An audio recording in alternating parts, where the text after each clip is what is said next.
Lesson 48. The Silent Village. The Silent Village. Listen to the tape, then answer the question below. Answer the question below. Why was the village silent? Why was the village silent? In this much-traveled world, there are still thousands of places which are inaccessible to tourists. We always assume that villagers in remote places are friendly and hospitable. But people who are cut off not only from foreign tourists, but even from their own countrymen, can be hostile to travelers. Visits to really remote villages are seldom enjoyable, as my wife and I discovered during a tour through the Balkans. We had spent several days in a small town and visited a number of old churches in the vicinity. These attracted many visitors, for they were not only of great architectural interest, but contained a large number of beautifully preserved frescoes as well. On the day before our departure, several busloads of tourists descended on the town. This was more than we could bear, so we decided to spend our last day exploring the countryside.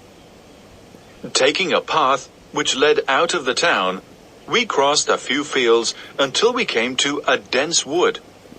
We expected the path to end abruptly, but we found that it traced its way through the trees. We tramped through the wood for over 2 hours until we arrived at a deep stream. We could see that the path continued on the other side, but we had no idea how we could get across the stream. Suddenly, my wife spotted a boat moored to the bank. In it, there was a boatman fast asleep. We gently woke him up and asked him to ferry us to the other side. Though he was reluctant to do so at first, we eventually persuaded him to take us. The path led to a tiny village, perched on the steep sides of a mountain. The place consisted of a straggling unmade road, which was lined on either side by small houses.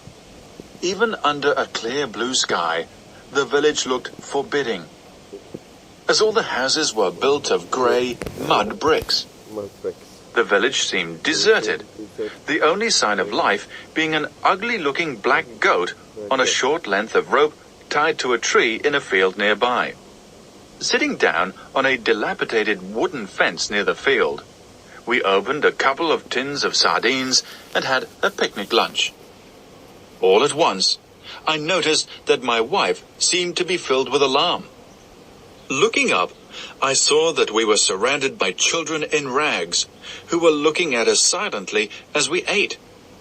We offered them food and spoke to them kindly, but they remained motionless. I concluded that they were simply shy of strangers.